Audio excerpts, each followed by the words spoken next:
Universo Mais. Apoio Cultural. Ramos, o segredo da boa cozinha.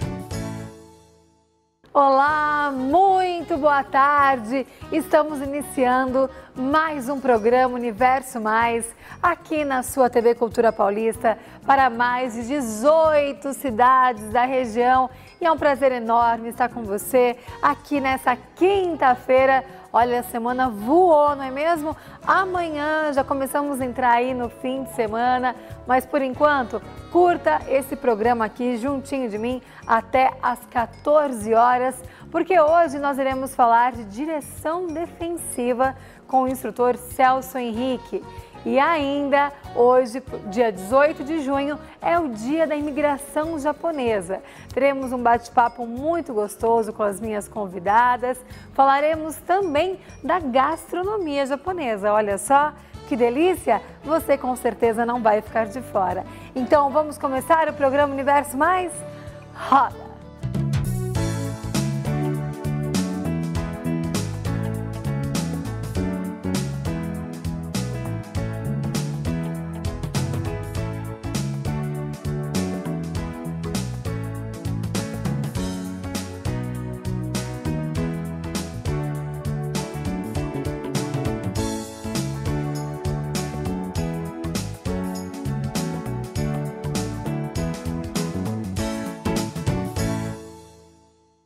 Bom, eu peço que você aí de casa preste muita atenção no vídeo que vai passar agora.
Olha só, você aí de casa se identificou? Já leu alguma mensagem no trânsito? Muito cuidado. No ano passado foi apontado que uma pessoa morre a cada 12 minutos vítima de trânsito no país. As principais vítimas são os motociclistas, com 36,2% dos óbitos e 55% dos feridos. E andando nas ruas aí, nas avenidas da cidade de Araraquara, da região, nós observamos que ainda falta muita conscientização. E para falar desse assunto, né, dirigir com consciência, o programa Universo Mais quer contribuir para te informar, você aí de casa, né, quem está iniciando também, começando a tirar carta, eu convidei um instrutor, o Celso Henrique. Olá, Celso. Olá. Seja muito bem-vindo, é um prazer. Obrigado.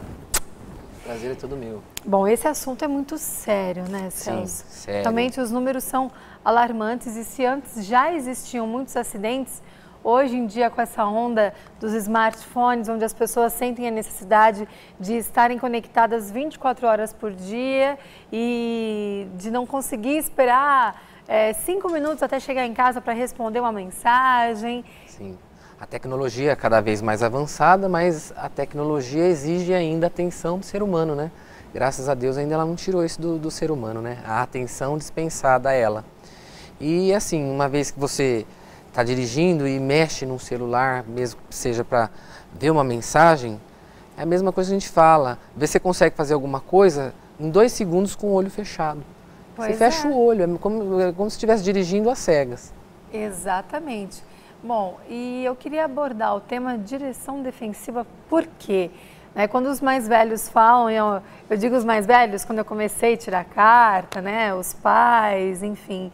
Ah, você tem que dirigir por você e pelos outros. E é uma verdade. Sim. E a direção defensiva nada mais é do que isso, né? Você tem que prestar atenção, prever o que pode acontecer, né? Mas o que é direção defensiva? A direção defensiva é o que você acabou de estar aí explanando, né? O condutor, ele tem que estar atento a tudo que norteia o trânsito, tá? Porque hoje em dia ele tem que seguir as normas do Código de Trânsito Brasileiro, só que não adianta ter a lei no papel e você não ter o conhecimento, né? Sim. E ela vem para quê? Para defender aí o condutor, ele aprender a se autodefender no trânsito, pensando não só em si, e também no próximo. Porque aquela história, se a gente partir pelo princípio, meu direito começa na hora que termino do próximo... Exatamente. Assim, não vai ter problema. Muito bem. E os motoqueiros ainda mais, né? Porque às vezes tem como é que fala? A coluna, parte cega do carro. Sim, tem a parte cega do veículo, né? A coluna lateral. Que muitas vezes não é nem falta de atenção, não enxerga o motoqueiro. Mesmo, não enxerga. Então o motoqueiro tem que ter... Tem que ter um cuidado maior, assim, a nível de corredores, né? Porque de repente o condutor está dirigindo à sua direita, ele pode ultrapassar pela esquerda. Mas de repente ele vai fazer essa ultrapassagem, dá a seta, o que é um pouco raro também, né? Dar a seta. Muito bem, depois eu quero entrar especificamente nesse assunto, seta, que parece que, olha, é difícil, né? Uma coisa tão simples. Porque dada a seta aí a intenção visual que você tem que usar, né? Dada a seta, o condutor já sabe que tem quem está atrás, que ele vai entrar. Quem não se comunica se trombica literalmente. Exatamente. Literalmente. Exatamente. Então a seta é a comunicação ali no trânsito. Porque no trânsito a gente tem uma comunicação mais visual do que verbal, né? Não é à toa que os surdos podem dirigir, né? A gente vê aí os surdos se habilitando, tudo, eles não têm problema. Por quê? Porque é mais o visual no trânsito. E assim, a nível de condutor de motocicleta, a direção defensiva é empregada do mesmo jeito para ele. A única diferença que a gente fala que são os ângulos de velocidade. Quanto mais veloz, menor é o ângulo de velocidade. Então, assim, e outra coisa, ele está em cima de duas rodas, aí vai a lei da gravidade. Pois né? Pois então, a moto, ela... O condutor é o para-choque, como todos dizem. Sim, a moto, até o Jô fala isso, moto é feita para cair. Sim, né? Você tem que ter toda a atenção, a direção defensiva, que é conscientização do condutor, tem que estar em dia, ele tem que saber. Tá? Os elementos básicos da direção defensiva, as condições adversas. O que são condições adversas? Olha, na direção defensiva a gente norteia luz, trânsito, veículo, motorista e condutor. A gente dá todos esses tópicos que englobam as condições adversas. Por que luz? Uma condição adversa de luz. Porque condições adversas são todos os fatores que vão atrapalhar a condução daquele veículo. Fatores externos? Sim, são condições adversas, fatores que atrapalham o real desempenho de um condutor. Então vamos supor, a luz, o sol, bateu lá o sol no rosto. O carro tem um equipamento obrigatório chamado pala protetora, quebra-sol. Que isso é um equipamento obrigatório, né? A falta dele, não só pelo fator financeiro, ocasiona multa e pontos na carteira, tá? Agora na motocicleta já não temos o quebra-sol, tá? Ah, mas eu posso andar de óculos de sol com a viseira erguida? Não, tem que estar com a viseira baixada, tá? E no caso aí, tem viseira que é antirreflexo, agora tem viseira que não é antirreflexo. Então, a gente fala que é uma condição adversa que você tem que enfrentar, desviar o olhar para o canto da via, para continuar mantendo o seu curso. Sim, então essa é uma dica. Se você está numa estrada, sim, e aí vem a luz contra, por mais que a luz o farol não esteja no farol alto, sim, porque quando está no farol alto aí atrapalha muito. No caso a incidência solar ou a luz de um farol também, que entra em condições diversas de luz, né? O farol alto a gente tem que desviar o olhar da luz e olhar no bordo da via. No canto da faixa via. branca, geralmente, quando houver faixa branca, sim. Ou se não, a gente fala, observar o canto do que acaba a rodovia e entrar no acostamento. Essa é uma dica essencial. Sim, eu sempre utilizo. Por causa assim, a gente vê o olho. Quando a luz bate no olho, nossa pupila, né? Sim, o que acontece, sim. Até ela voltar ao normal, ela demora às vezes 5 segundos. E olha, eu deixar um alerta também e uma mensagem para que as pessoas não sejam egoístas. Porque muitas vezes a pessoa não está nem aí, ela coloca o farol alto e faz o trajeto dela e não está nem aí se vai vir uma pessoa Acho que a gente tem que sempre pensar no outro, pode se colocar no lugar do outro. Sim, que atrapalha mesmo. Né? A gente percebe que tem gente que não tá nem aí. Não faço outro que eu não quero. É tão simples, vai lá, baixa rapidinho, depois aumenta de novo. É, porque até o Código de Trânsito Brasileiro aborda isso, que você andar numa rodovia para usar o farol alto numa via qualquer, você só pode usar quando não houver veículos que você esteja seguindo ou que você vai cruzar com eles. Não pode, você tem que estar com o farol baixo. Sim. E na cidade, quais são os acidentes que mais ocorrem? Aí no caso são os cruzamentos, né? Que infelizmente a gente vê aí que os cruzamentos, a preferência de quem vem pela direita quando não houver nenhuma placa de sinalização de parada obrigatória. A gente vê que os cruzamentos ainda são os pontos mais críticos. Agora, ultimamente a gente tem visto aí os motociclistas, né? Pelo excesso de velocidade, o reflexo que é bem mais rápido, né? A gente vê aí ultrapassagem perigosa, igual esse último acidente que teve aí, né, com o motociclista, relou no motociclista, o veículo passou, relou no motociclista, o ponto cego, né? Ele ele estava dirigindo, ele foi ultrapassar, tirou totalmente a direção, e infelizmente ele veio a óbito, porque bateu o veículo, né, num ponto fixo. E num segundo de bobeira. Sim, e veio a óbito. Então, infelizmente, a gente vê que a maioria são, assim, as motocicletas por perder o controle mesmo e nos cruzamentos. A gente tem visto também aqui em Araraquara que tiveram que colocar semáforo no cruzamento, câmera nos faróis. Olha que ponto que nós chegamos. Se você vê que o vermelho está ali, é parar, é regulamentação. No Código de Trânsito Brasileiro explica bem isso. Toda vez que você vê a cor vermelha no trânsito, é obrigação, você tem que estar atento. Aquilo é uma regulamentação. O amarelo é atenção. Cuidado que pode acontecer alguma coisa lá na frente, vai fechar o semáforo, no caso do semáforo amarelo, né? Agora o verde já é permissão, né? Então isso aí é regra básica, até uma criança que está na pré-escola hoje em dia aprende isso aí na escola. E, infelizmente é o quê? Falta da conscientização do condutor mesmo, obedecer as regras de trânsito. E não está só no papel, né? Claro, tem uma conscientização, claro. o que você falou, não ser egoísta, não ser egoísta. Pensar sempre. E outras, que dicas você deixaria para os motoristas, tanto de automóveis quanto de moto? Quais são as dicas que você deixa? Sim, então, tratando-se continuar até as condições adversas, elas dão vários, assim, igual a luz. Olha, tá tendo incidência, olha mais para o canto do lado direito, né? A outra condição adversa de trânsito, o trânsito ele tá congestionado. O que vai fazer? Arrancar calça, pisar em cima, ele não dá, né? Tem que esperar, né? Paciência paciência, sempre. Ainda a nível de economia, tem que tomar cuidado para ver se você está com o carro aí engatado ou não. Tá andando um pouquinho, vai devagarinho, senão tem que parar, né? Tudo isso, ou senão tá chegando próximo ao cruzamento, está congestionado, para antes do cruzamento, senão você vai ainda congestionar mais ainda o que já está parado, né? Que a gente vê que aqui em Araraquara a gente está tendo uns horários de pico que estão acontecendo muito isso, né? Para você andar em algumas vias aqui, compensa ir a pé, tá? E veículo. O condutor tem que estar sempre atento, assim, tanto na mecânica, no funcionamento do veículo, e não só quando for viajar. De repente você viaja 1, 2 vezes por ano, mas trabalha todo dia com aquele veículo. Sim. Né? Até o combustível, a falta do combustível numa via, além de acarretar vários problemas, ainda acarreta multa.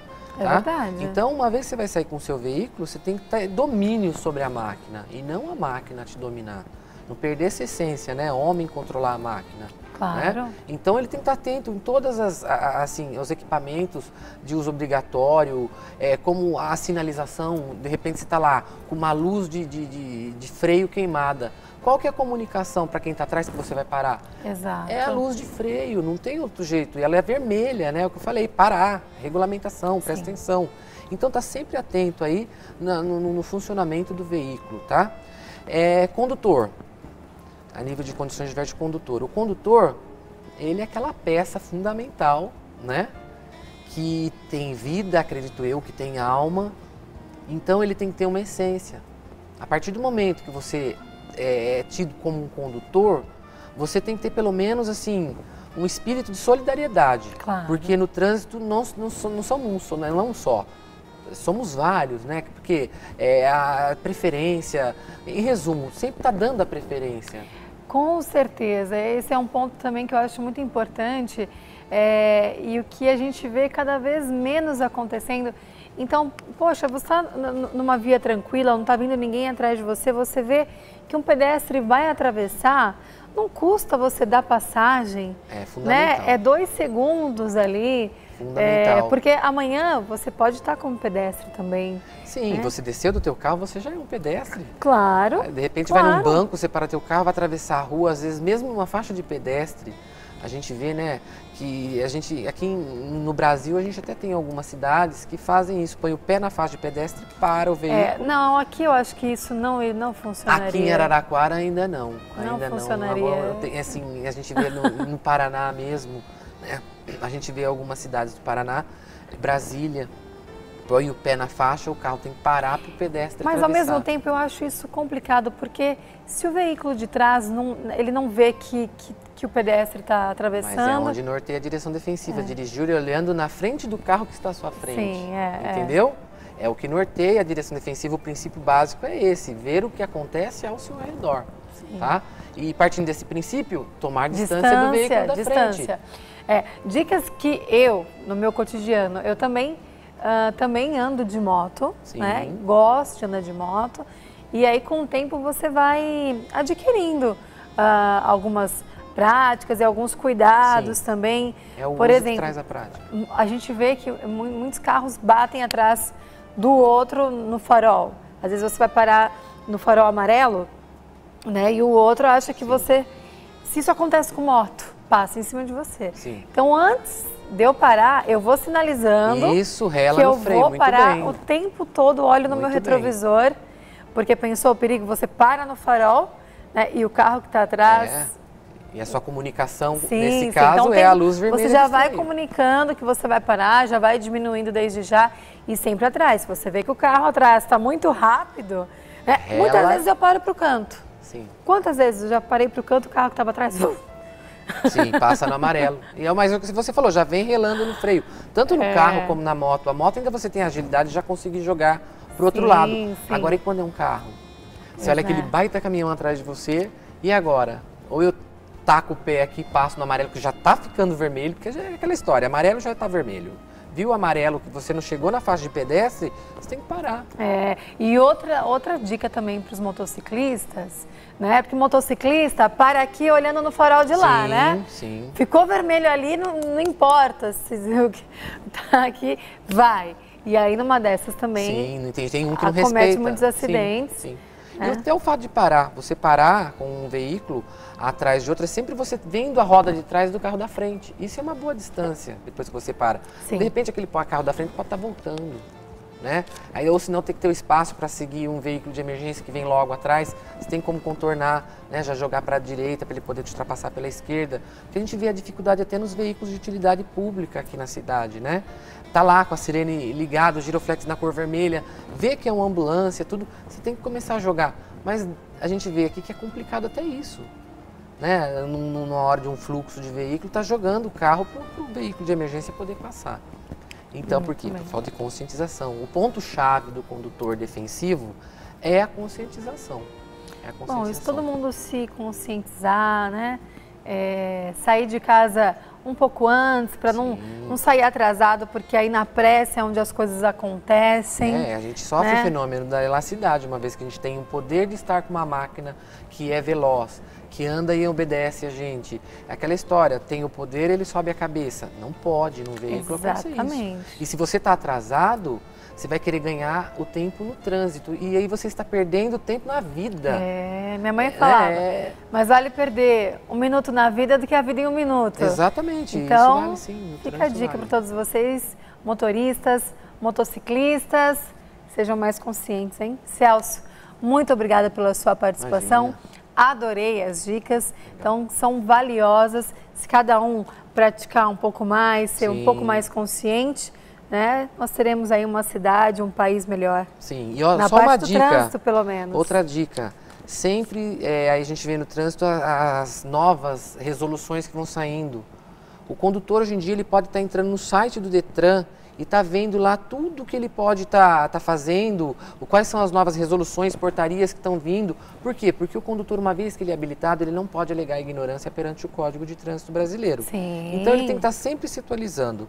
Faça isso que você vai se dar bem. Muito bem, Celso, obrigada.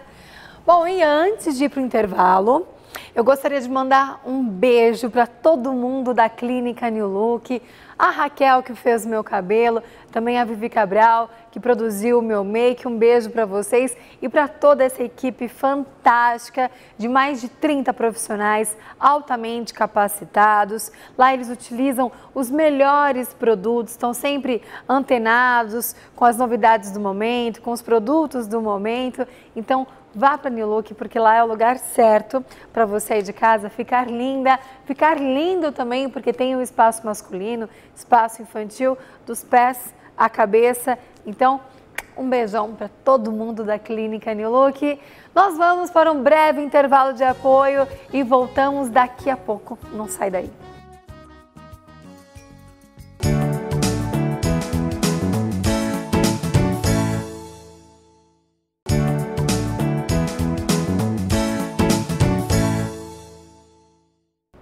E o programa Universo Mais irá te presentear no dia 26. Para você participar é muito fácil. Bom, primeiro, claro, eu tenho que falar qual é o presente. Olha ele aí, um presentão, um jogo de 7 peças da Alumínio Ramos. Esse jogo de panelas lindíssimo, inclusive já está até aqui no estúdio, viu? Esperando pela sua participação. É muito fácil para concorrer. Entre na página, curta a nossa página se você ainda não curtiu e compartilhe o nosso post que no dia 26 você vai poder ganhar esse presentão. Olha aí o endereço da nossa página no Facebook. Então, que tal, hein? Olha só, um presentaço desse, só a Alumínio Ramos e o programa Universo Mais. Então, participe, eu estou esperando, hein? Vai lá, entre na nossa página, é super simples. Muito bem, então eu conto aí com a sua participação. Bom, e eles têm uma porcentagem significativa e muitas vezes as pessoas não se dão conta. Eu estou falando dos japoneses e hoje é dia da imigração japonesa no Brasil e eu não poderia deixar de falar deles, que têm um convívio muito gostoso com a gente, fazem parte também da colônia japonesa. Eu estou recebendo aqui a Leiko, que é diretora cultural da NIP, e também a Silvana, que é descendente de japonês. Sejam muito bem-vindas, tudo bom? Tudo bem. A Leiko. Tudo bem? Muito obrigada por terem aceito o nosso convite.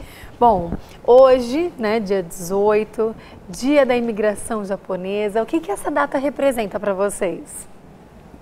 É toda uma história da nossa participação aqui. Sim. No nosso contexto brasileiro, né?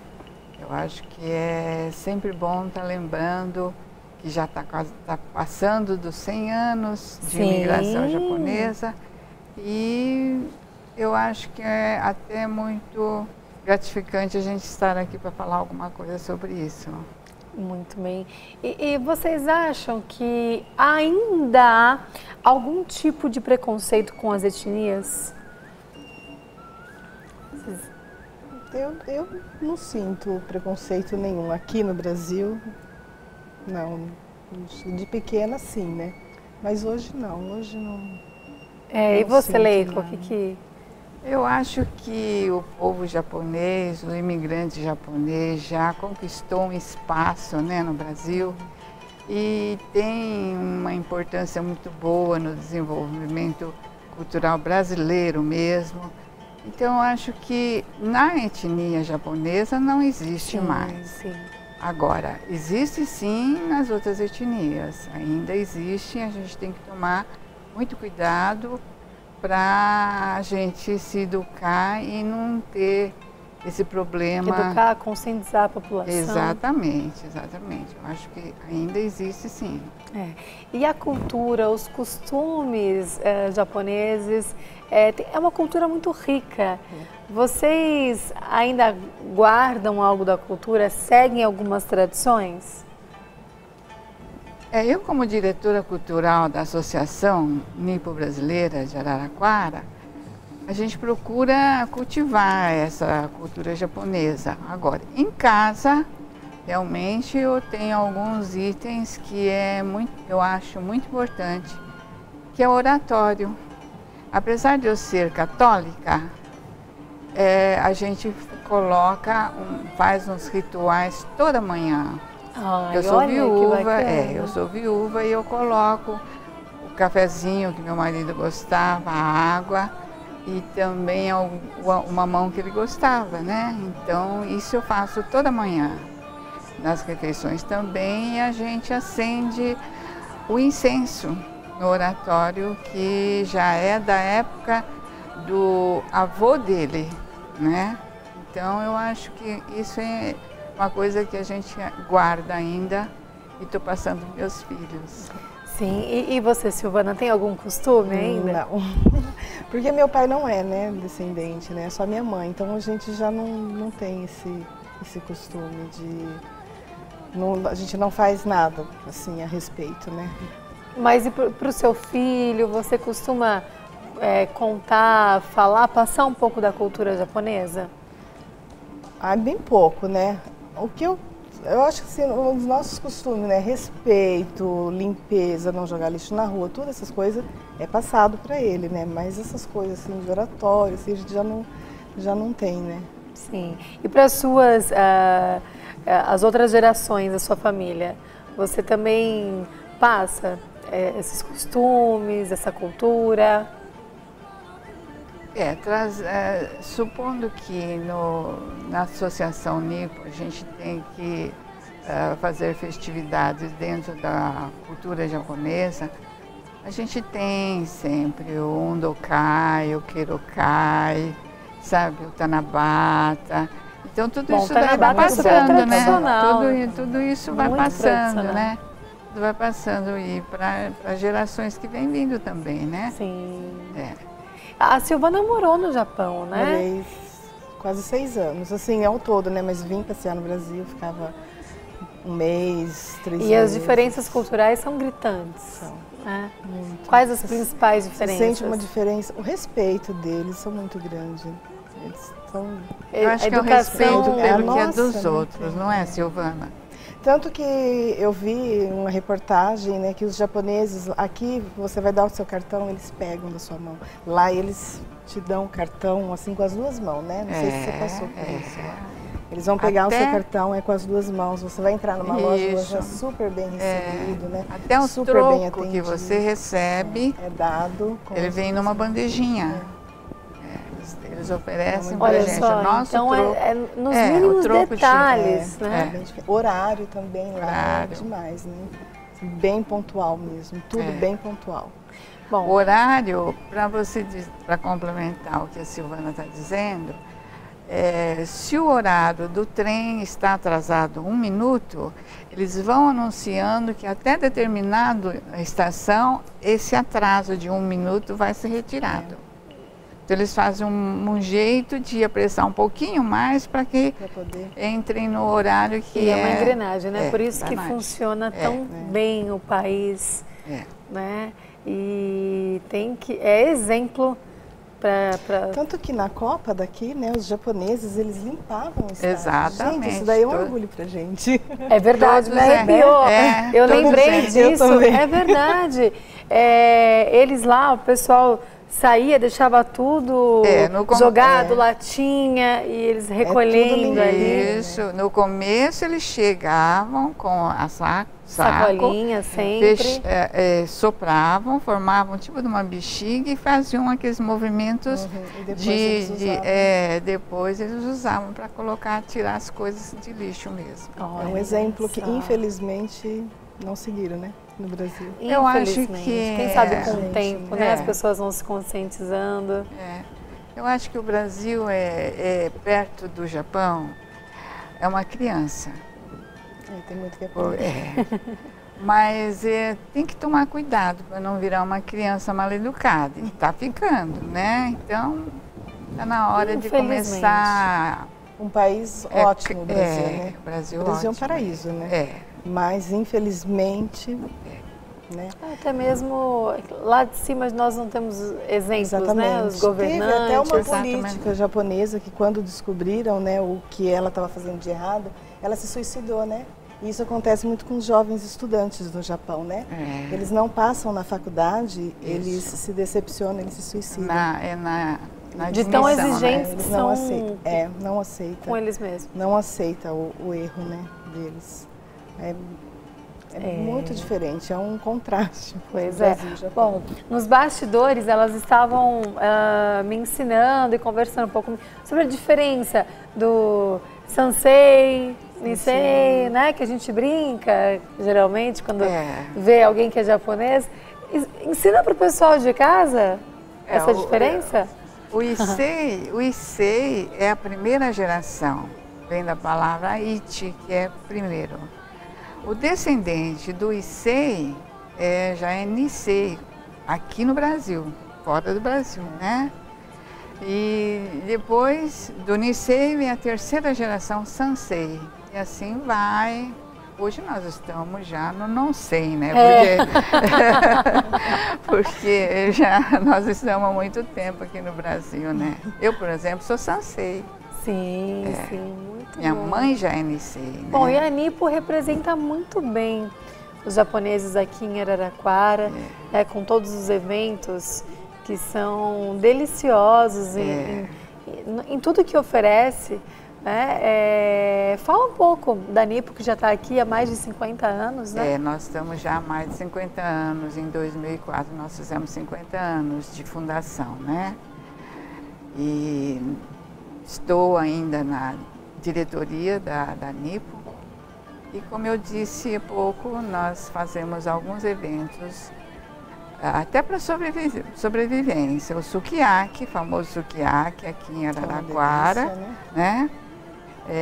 Agora nós entramos para o bingo e agora em julho nós temos o Tanabata, que esse ano nós passamos de 2 noites para 3 dias. E é um sucesso, a população comparece em peso. Isso, graças a Deus vai indo muito bem. A gente sempre fica apreensiva antes do evento, né? Para ver se tudo dá certo. Mas eu acho que vai dar certo. Mas é sempre um sucesso, né? Todo ano, né? Tanabata da Nipo. Teve um ano que São Pedro não ajudou, né? E aí mas o salão é fechado também. Não, mas nós já estamos na tenda, fora já. Nós estamos bem maior já. Já desde 2000 é que nós estamos com Tanabata, né? Antes até 2000 na Nipo. Antes já existia, graças a... Começou com o senhor Ivo Dalacqua, né? Sim. Que trabalhava na prefeitura. E depois de um tempo, nós é que incorporamos a Tanabata para a Nipo, né? Inclusive fica o convite, né, para toda a região que nos assiste, que acompanha o programa, né? Que nós estamos para 18 cidades. E é um evento muito gostoso, até mesmo para você conhecer um pouco mais da tradição japonesa, né? Você que é de Matão, tão pertinho, a Nipo fica ali na pista de Bueno, né? Então, num pulo rapidinho você chega aqui para curtir uma noite muito agradável, né? E antes da gente encerrar o bloco, nós temos um tempinho ainda, Leiko, você tem uma história que você aprendeu japonês, fez aula depois de hoje você... o meu japonês era caseiro, né? Sim, aí você aperfeiçoou. Com meus avós, tudo. Mas depois da minha aposentadoria dentro da Faculdade de Farmácia, Ciências Farmacêuticas da Unesp, eu achei que eu deveria aprender o japonês. Eu fiz perto de 16 anos aula de japonês. 16 anos? Toda segunda-feira, sabe? Muito gostoso, foi uma boa época. E tanto é que eu fiquei sabendo bem, fui ao Japão por 2 vezes, não tive dificuldade, sempre falando em japonês, né? E agora, pretensiosa, estou dando aula de conversação de japonês. Com 16 anos de aula? Não, mas Tem só todo conversação, porque ideograma japonês é bem mais difícil, né? É bem... E a colônia japonesa de Araraquara não usa muito o japonês, por conta, talvez, na época da imigração, os professores de escola dizerem que não deviam usar o japonês em casa para evitar que a criança não fosse bem na aula de português. Você não teve esse problema? Não. Então, teve famílias que baniram mesmo, que não se usasse a língua japonesa em casa, para melhorarem no português, né? E hoje a gente vê que muitos não sabem falar o japonês justamente por causa disso, né? Quando eu fui para o Japão, eu não sabia pedir um copo d'água, né? Eu sabia falar tesoura só em japonês, que tinha que servir, né? Tesoura em japonês. Mas não sabia pedir um copo d'água, né? Mas e aí, ficou 6 anos morando lá e aos poucos que você foi pegando? É pouca coisa, eles são muito pacientes com a gente, né? Eles ajudam muito a gente, então não tive dificuldade, mesmo sem saber falar, né? E a gente tinha tradutor também, né? Lá não tive dificuldade nenhuma. E eu morei na região de Fukushima, onde teve o tsunami lá. Sim. Fiquei 3 anos lá. Sinto tanto. Então, quando você viu a notícia, te chocou? A gente faz muitas amizades, né? Que fica, né? O ruim de você ir para o Japão é isso, que depois você fica dividida, né? Se você vai para lá, você sente saudade daqui, você fica aqui, você sente saudades de lá, né? E a Silvana percebia aqui por diversas vezes, quando ela começa a falar, ela fica com os olhos marejados.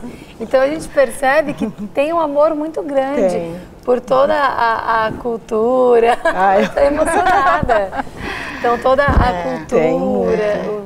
Sinto assim, para mim, eu queria viver lá. Mas a minha família é toda daqui, né? É difícil. Gente. Então, realmente, a gente fica dividida, né? Nossa, coração dividido. Demais. Muito. Gente, muito obrigada mesmo, mais uma vez, pela participação de vocês. Parabéns. Vocês sabem o número, assim, a população japonesa aqui em Araraquara? Mais ou menos, assim, por cima? Eu não sei, não, mas eu tenho a impressão que é perto de umas 300 famílias são sócias. Olha. Agora, não sei se existe mais. São muitos. Muito bem. Que bom, se cada um puder passar um pouquinho dessa cultura tão maravilhosa, né? A gente fica uma cidade melhor, né? Fica mesmo. Gente, muito obrigada. Olha, e no próximo bloco nós vamos falar da gastronomia japonesa, que é muito bom, né? E cada vez mais as pessoas estão se rendendo, né?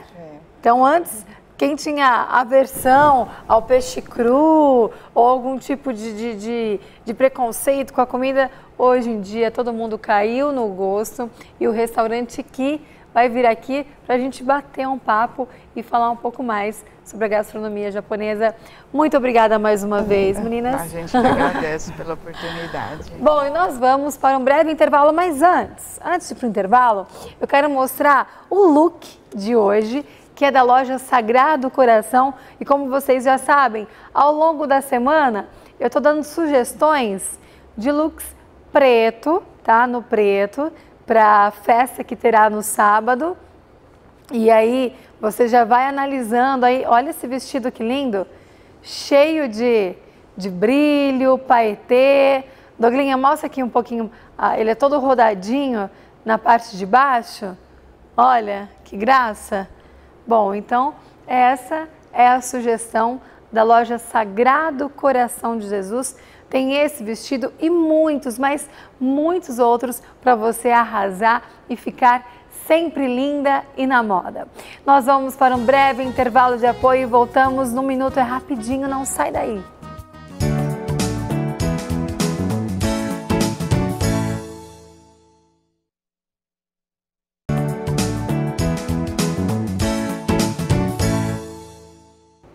Voltamos com o programa Universo Mais. Bom, e agora eu quero falar de festa junina. Bom, e você já sabe que para a festa junina ficar ainda mais gostosa, você conta com a Vila Copos. Comemore com os mais deliciosos doces juninos, porque lá você tem paçoca, pé de moleque, pipoca e muito mais. Além disso, né, para dar aquele toque todo especial na decoração do seu espaço, você encontra toalha xadrez, bandeirolas e muito mais. E claro que não poderia faltar o vinho de garrafão para fazer aquele vinho quente e também a pinga para fazer o quentão. Você encontra também na Vila Copos o mais puro chocolate em pó para aquele achocolatado cremoso. Olha, até salivei, que delícia. Bom, então você pode sempre contar com a Vila Copos. Além de tudo isso, fácil estacionamento, localização privilegiada, bem no coração da Vila Xavier. E se você quer ficar por dentro de todas as novidades que a Vila Copos oferece, é muito fácil, curta já a página da Vila Copos no Facebook. Muito bem, e aproveitando aí que nós estamos falando do Dia da Imigração Japonesa, não poderia faltar quem? O Restaurante Ki, e eu recebo ele, o Cristiano. Olá, seja muito bem-vindo, Cris.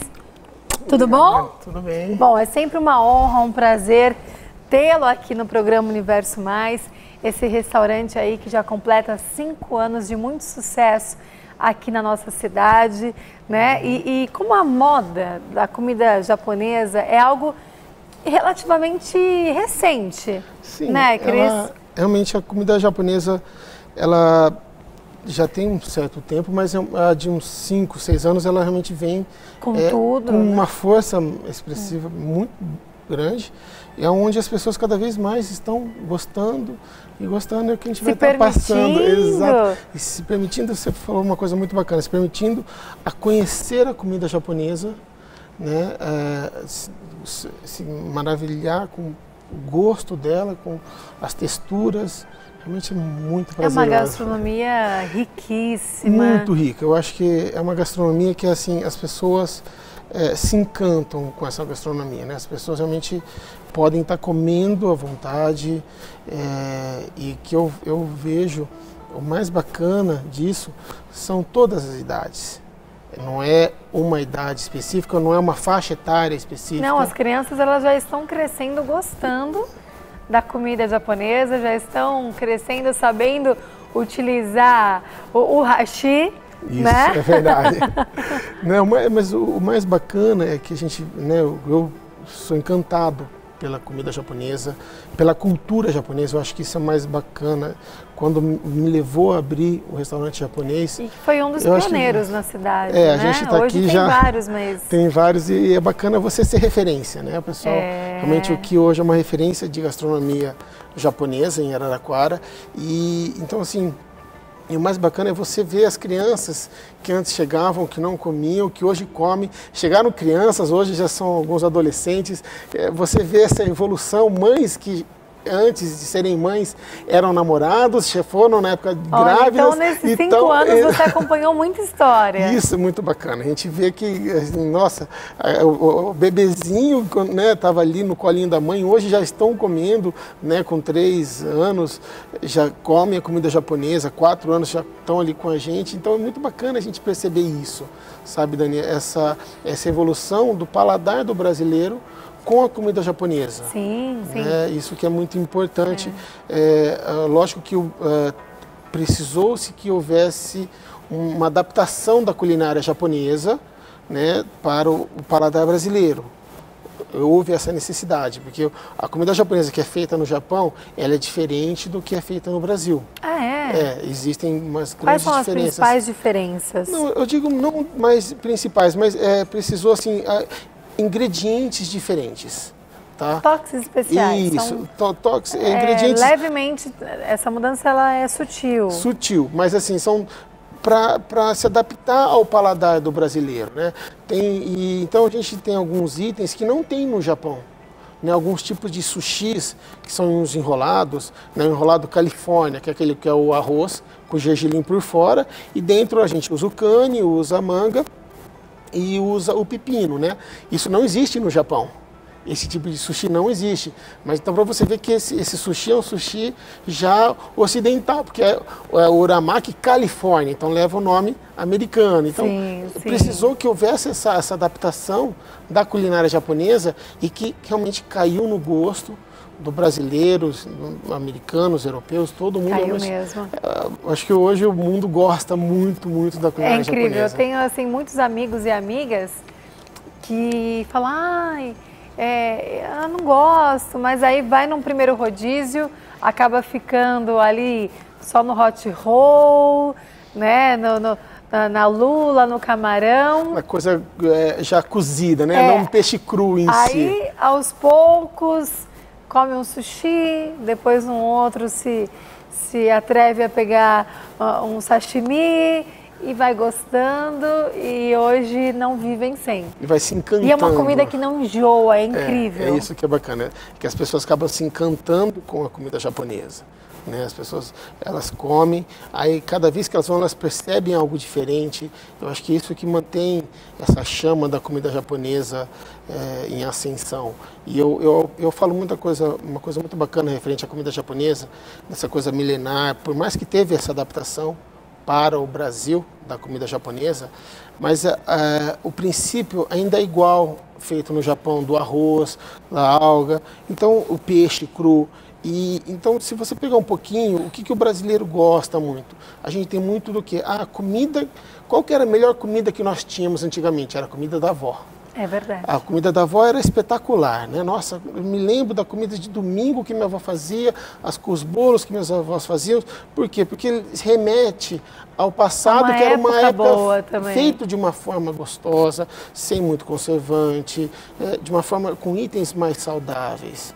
Né, diferente que nós encontramos hoje com processos mais diferentes para melhorar. Industrializados, exatamente. Então, eu acho que a comida japonesa ela também remete um pouco dessa coisa dos ancestrais.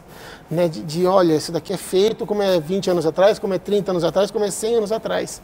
Então, tem isso que eu acho que o brasileiro gosta. A gente realmente, eu sou apaixonado pelas comidas que meus avós faziam. Sim. Né, então, realmente, isso vem de encontro com que a cultura japonesa passa, né, de coisas ancestrais, respeito aos nossos antepassados, né? Então é uma coisa que me fascina. Eu adoro a cultura japonesa. É uma coisa que realmente assim é prazeroso de falar, de vivenciar a cultura japonesa, Nani. Muito bacana. Muito bem. E sem contar que são alimentos saudáveis demais, né? Então sim, ele vai pouco os conservantes que usa, por exemplo, nós usamos o vinagre para temperar o arroz. O vinagre é um conservante natural. Então, vai alguns conservantes, mas é um conservante natural, não é conservante químico. Né? Então, o tempero do arroz, como eu citei agora, que é um vinagre, o vinagre, por natureza, ele é um conservante. Sim. Então, é onde você tem realmente o que você acabou de falar, uma comida extremamente saudável. Né? Quem gosta de peixe cru, nós temos hoje o filé de tilápia, salmão, tem outras coisas. Inúmeros. Então você come ele cru. Salmão, né? Riquíssimo em ômega 3. Então, quer dizer, você você come um alimento natural, sem passar no óleo, sem fritar, sem ter sem acrescentar alguns itens que podem deixar aquele prato mais gorduroso, mais pesado caloricamente. Então, realmente é por isso que a culinária japonesa acho que cresce e vai continuar crescendo. Realmente caiu no gosto do brasileiro. O brasileiro ama a comida japonesa, eu vejo ano após ano, e é o que eu falei no começo. O bacana é que atinge todas as faixas etárias. Sim, tá? Da criança de 3 anos, do adolescente, do pessoal mais velho, da terceira idade. Não tem mais uma coisa, essa comida japonesa é só para adolescente ou só para pessoas mais velhas que se dão o direito de experimentar. Exatamente. Né? Isso que é bacana. Exatamente. Então. E são inúmeros itens, né? Então, você pega ali o cardápio, né? Quando você chega no restaurante, ali a parte para escolher, no rodízio, é muita coisa. Então, você que ainda não gosta, com certeza um desses itens ali, um não, né? Vários desses itens, você vai gostar. E aí, aos pouquinhos, você vai se permitindo e não tem como não gostar. Olha, eu vou falando, vou até salivando. Porque realmente é fora de série, é muito gostoso. Nós vamos esse ano, agora de 2015, completamos 5 anos de casa aberta, né? E você falou assim, Cris, você já enjoou nesses 5 anos de comer comida japonesa? Eu falei, não enjoei, porque eu adoro, acho como é uma comida leve, é uma comida saudável, é uma comida que encaixa. Às vezes eu estou à tarde lá no restaurante, como lanche da tarde, eu como nigiri, sabe, eu como alguns itens lá no lanche de tarde, assim, porque realmente é uma comida muito gostosa, é uma comida leve. Então eu passo ali, tá lá o pessoal confeccionando, eu tô ali com eles, faz 4 nigiri, eu como 4 nigiri, que é o arroz e o peixe por cima, né, aquele bolinho. Eu como 4 nigiri como lanchinho da tarde. Então, assim, para mim não tem hora. Almoço, se eu for almoçar comida japonesa, almoço tranquilamente. Janta, a gente vê isso hoje, o pessoal também migrando essa cultura, né? De antes era arroz, feijão, né, ou carne e tal. Nós temos, né, lá de sexta e sábado a parte do almoço, onde o carro-chefe do almoço é o rodízio japonês. Então as pessoas também estão se permitindo experimentar coisas novas no almoço, e não só para elas poderem comer tranquila e trabalhar tranquilo no período da tarde. Isso que é bacana, né? É você poder comer, se sentir satisfeita, se sentir nutrida realmente, que a comida japonesa ela tem essa parte muito rica. Exatamente. De nutrientes, a comida japonesa, e você volta para trabalhar bem, né? Confortável, sem aquela coisa, comi demais. Né? Isso, como se fosse alguns outros, né, um tipo talvez de rodízio de carne, e a pessoa se sente um pouco mais pesado, porque é feito da proteína, é natural, uma coisa acaba sendo natural. Mas na culinária japonesa você não tem essa coisa de peso. Né? Então a gente percebe que as pessoas realmente vão comer lá no almoço conosco e saem bem, saem satisfeitas. Sem contar que o ambiente é muito agradável, né? Os funcionários são uma simpatia. O atendimento é muito legal mesmo. Teve um programa que nós gravamos lá e foi muito legal porque o Cristiano deu várias dicas pra gente, né? Então, para você que está aí acostumado a encher de shoyu, né, o seu sushi, o seu sashimi, não pode, né, Cris? Não pode, é o que a gente pede, porque você não consegue sentir o paladar, saborear né, o que a comida japonesa está lhe propondo. Né? Quando você, mas isso eu acho que no geral para todas as culinárias, né? Quando você coloca muito molhos, quando você acrescenta muito sódio, né? Aí acaba então, não sendo a proposta de uma alimentação saudável, já acaba não entrando aí. Isso, mas o bacana é que eu tenho percebido e a evolução até das pessoas que comem a comida japonesa é realmente diminuir. Sim, né? Eu vejo lá no restaurante como era o consumo de shoyu há 3 anos atrás, e qual é o consumo de shoyu hoje? As pessoas estão mais conscientes. Exatamente, isso que é bacana, porque realmente elas estão integrando que, assim, realmente a comida japonesa é saudável, eu adoro a comida japonesa, então deixa eu pessoa, melhorar em comer ela. Deixa eu como, né, eu vou me aperfeiçoar a comer a comida japonesa. Isso que é bacana, que eu vejo as pessoas... E qual que é a utilização correta do wasabi? O wasabi, a utilização dele realmente é no peixe. Tá? O pessoal tem costume de misturar no shoyu, né? O pessoal mistura no shoyu, que ela dá aquela ardência forte. A pessoa quer essa sensação da ardência, mas não é o correto. Né? Realmente o wasabi é só você coloca no peixe, tá? Na parte do peixe, então, não em contato. Se o sushi não tiver peixe, não é certo? Não entra o wasabi. O wasabi entra quando tem peixe. Certo. E só no peixe. Então você não mistura o wasabi com o shoyu. O shoyu, ele vem para temperar o peixe, tá? Mas não misturando o wasabi nele. E o pessoal tem costume de colocar, a gente e é por isso que eu falo da diminuição das pessoas se aperfeiçoando a comer comida japonesa, melhorando em comer comida japonesa, que as pessoas não deixam mais, antigamente elas colocavam o sushizinho no shoyu e deixavam ali, como marinando no shoyu, né? Realmente agora que você ia comer tinha mais gosto de shoyu do que de comida japonesa. Então hoje a gente vê as pessoas só tocando o sushi no shoyu, para quê? Para que pegue o mínimo possível de shoyu, mas que ela sinta o paladar proposto, né? O arroz, ele, como eu citei, ele é temperado com vinagre e vai alguns outros itens, como açúcar, né? Glutamato, vai alguns outros itens. Então você não consegue sentir, quando você põe muito shoyu, você não consegue sentir a proposta do tempero do arroz. Né? É a mesma coisa você colocar muito feijão no seu arroz e você fala, nossa, esse arroz tá bom. Não, você tá gostoso é o feijão, porque colocou muito arroz, muito feijão no arroz. Muito sal em qualquer prato que você for preparar, você não sente o gosto da comida. Você não consegue sentir o gosto, exatamente. Né? Bom, Cris, faça o convite para o pessoal de casa, né? Já que a gente falou de toda essa maravilha da comida japonesa. Né? Realmente, assim, eu só tenho a agradecer o que já esse ano faz 5 anos de casa em Araraquara. São 5 anos se dedicando, 5 anos se preocupando em trazer para Araraquara uma comida japonesa de boa qualidade, uma comida japonesa de realmente que a pessoa possa sentir a vontade e poder voltar como referência. Uma coisa bacana que eu achei há uns 15 dias atrás, teve um casal que comeu conosco quase no comecinho do restaurante, depois eles viajaram, mudaram de Araraquara, foram para o exterior e voltaram a questão de uns 3 meses atrás e foram lá no Ki comer com a gente. E eles falaram assim, olha, eu tenho que só dar parabéns para vocês, porque o paladar, o gosto é igualzinho do que eu comi há 3 a 4 anos atrás. Então isso que é bacana, a gente zela por isso, né? Que é o que tem a culinária japonesa, é o que é feito há 20 anos atrás, é o que é feito 50 anos atrás.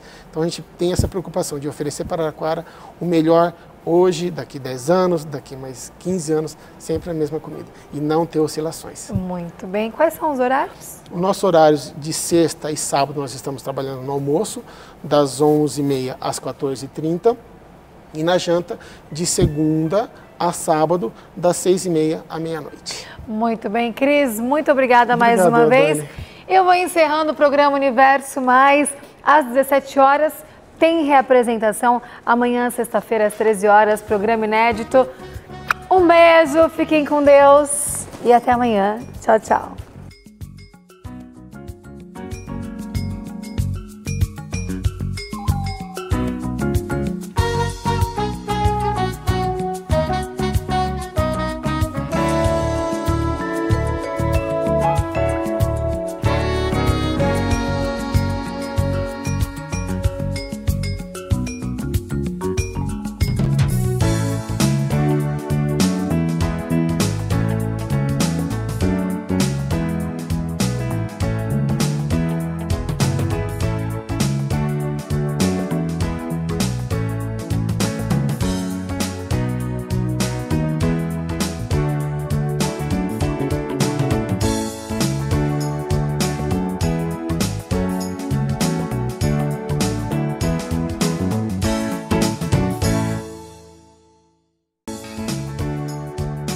Universo Mais. Apoio Cultural. Ramos, o segredo da boa cozinha.